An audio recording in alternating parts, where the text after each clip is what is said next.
Assalamualaikum warahmatullahi wabarakatuh. Perkenalkan, nama saya Anggun Nur Kartika Dewi dengan NIM 43040230094 dari program jurusan Psikologi Islam kelas 2C. Pada video kali ini saya ingin membuat tugas ulangan tengah semester mata kuliah Psikologi Islam yang diampu oleh Bapak Agus Hermawan, SPDI MA. Untuk video kali ini saya akan mereview salah satu karya dari Bapak Agus Hermawan, SPDI MA, yaitu buku berjudul Psikologi Islam. Dalam buku terbitan 2021 ini terdapat 15 bab. Dalam buku terbitan tahun 2021 ini beliau membahas tentang 15 bab yang berkaitan dengan manusia dan tentunya saja agama Islam. Namun pada video kali ini saya hanya akan mereview tentang 6 bab saja. Oke, bab pertama adalah konsep manusia dalam perspektif Islam. Di bab pertama ini kita bisa menemukan 6 poin. Poin pertama yaitu konsep lama pembicaraan tentang manusia. Nah, pembicaraan mengenai makhluk psikofisik ini laksana suatu permainan yang tidak pernah selesai dan selalu ada pertanyaan mengenai manusia. Nah, di poin B jelaskan manusia dalam pembicaraan filosofi. Kemudian di poin ketiga yaitu poin C, manusia menurut pandangan Islam. Nah, Islam di sini memandang manusia itu sebagai makhluk Tuhan yang memiliki keunikan dan keistimewaan tertentu.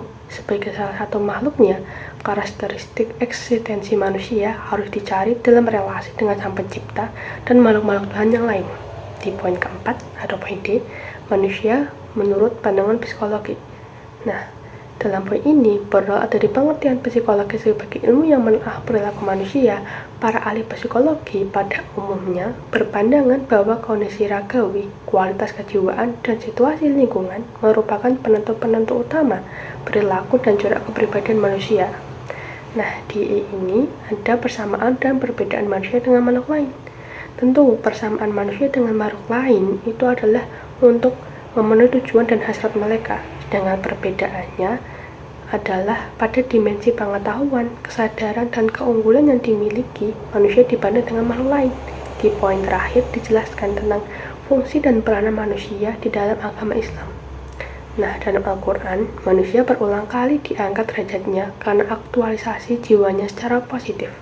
Al-Quran mengatakan bahwa manusia ini pada prinsipnya condong kepada kebenaran sebagai fitrah dasar manusia. Allah menciptakan manusia dengan potensi kecenderungan, yaitu cenderung kepada kebenaran, kebaikan, keindahan, kemuliaan, dan cenderung kepada kesucian. Nah, di bab kedua ini membahas tentang pengertian psikologi Islam, objek, dan ruang lingkupnya.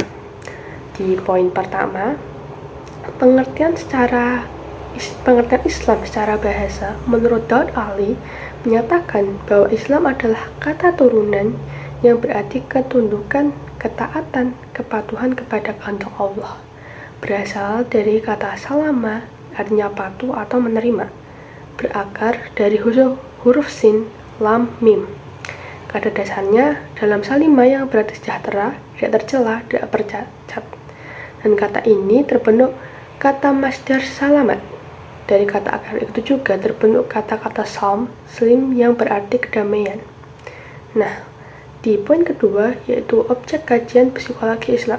Nah, adapun kajian keilmuan psikologi Islam ada dua objek materialnya adalah manusia dan objek formalnya adalah perilaku manusia berdasarkan tuntutan sumber ajaran Islam. Di poin C ada tentang sejarah perkembangan Islam. Yang pertama, sejarah perkembangan Islam psikologi kontemporer. Nah, di psikologi kontemporer ini dibagi dua lagi menjadi periode spekulatif, periode empiris, dan eksperimental. Nah, di poin kedua ada sejarah perkembangan psikologi Islam.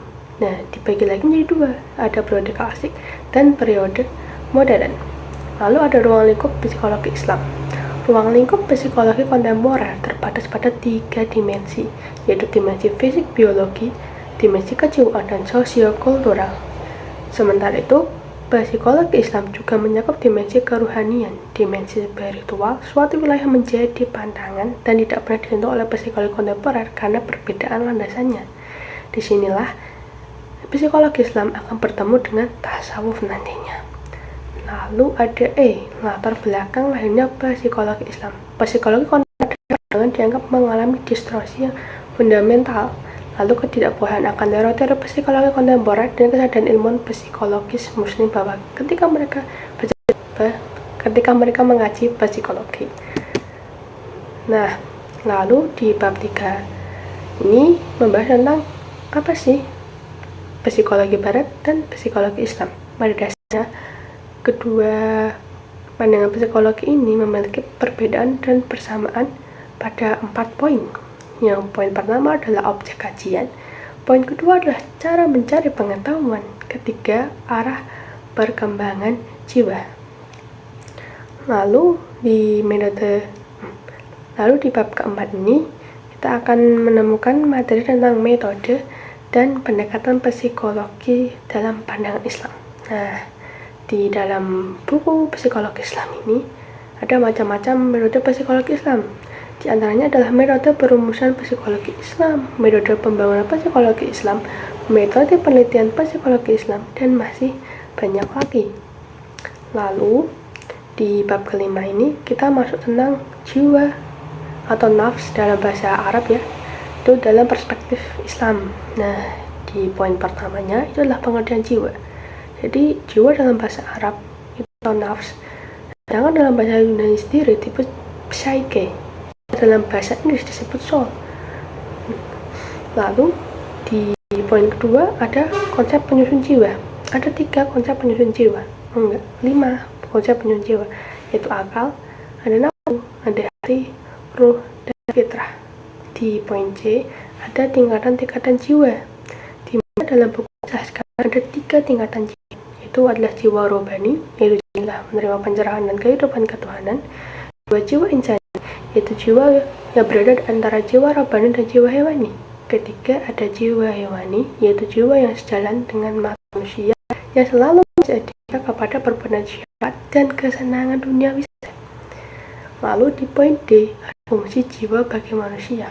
Di sini dijelaskan ada berbagai macam fungsi jiwa bagi manusia. Salah satunya adalah mendorong dan menggerakkan otak manusia agar berpikir dan merenungkan apa-apa yang telah Allah ilhamkan kepada mereka. Selain itu, Bapak Agus Hermawan selaku penulis buku ini juga menambahkan beberapa fungsi jiwa yang sangat penting. Salah satunya adalah sebagai alat untuk menemukan penghayatan marifah kepada Allah Subhanahu wa Ta'ala, karena dengan hati manusia bisa menghayati segala rahasia yang ada di alam gaib ini. Nah, di bab terakhir yang akan saya review adalah kepribadian dan fitrah manusia dalam psikologi Islam. Di sini ada poin A tentang pengelolaan kepribadian, yang ke poin B yaitu prinsip kepribadian yang dijelaskan di dalam Al-Quran. Lalu di C ada fluktuasi jiwa manusia, dan di poin D atau poin keempat ada fitrah manusia dalam Islam. Nah, fitrah manusia dalam Islam ini dijabarkan lagi menjadi beberapa ya slide. Nah, selain dari 6 bab yang telah saya review tadi, ada bab 7 yaitu tentang pertumbuhan perkembangan dalam Islam, bab ke-8 tentang kesehatan mental dalam perspektif Islam, bab ke-9 tentang psikopatologi dalam perspektif Islam, bab 10 psikoterapi dalam perspektif Islam, bab 11 ada kecerdasan dan potensi intuisi dalam Islam, bab 12 mimpi dan alam kesadaran manusia. Lalu di bab 13 ada doa, zikir, dan takziah al-nafs, dan bab terakhir tentang berpikir dan lupa dalam pandangan Islam. Itu sekian review saya tentang bab-bab yang ada di buku ini. Dan untuk kelebihan dari buku ini sebenarnya banyak, tapi salah satunya adalah dengan membaca buku ini, satu buku saja, kita bisa mengetahui banyak sekali pengetahuan tentang manusia, tentang psikologi khususnya dalam perspektif agama Islam. Nah, kekurangan dari buku ini adalah Ya, memang cover depannya itu berwarna dan terlihat sangat menarik, tapi di dalamnya kebanyakan itu adalah hitam putih. Jadi itu kurang menarik, karena jika kita lihat minat baca masyarakat Indonesia sendiri itu kan sangat rendah. Jadi kita butuh sesuatu buku yang bisa menarik perhatian masyarakat. Salah satunya adalah menambahkan gambar, menambahkan warna, atau menambahkan sesuatu yang lebih menarik agar bisa menarik banyak pembaca lagi. Tapi buku ini sangat bagus dan saya rekomendasikan untuk membeli buku ini. Sekian video kali ini. Mohon maaf bila ada kesalahan, tapi memang kesalahannya banyak sepertinya. Terima kasih. Wassalamualaikum warahmatullahi wabarakatuh.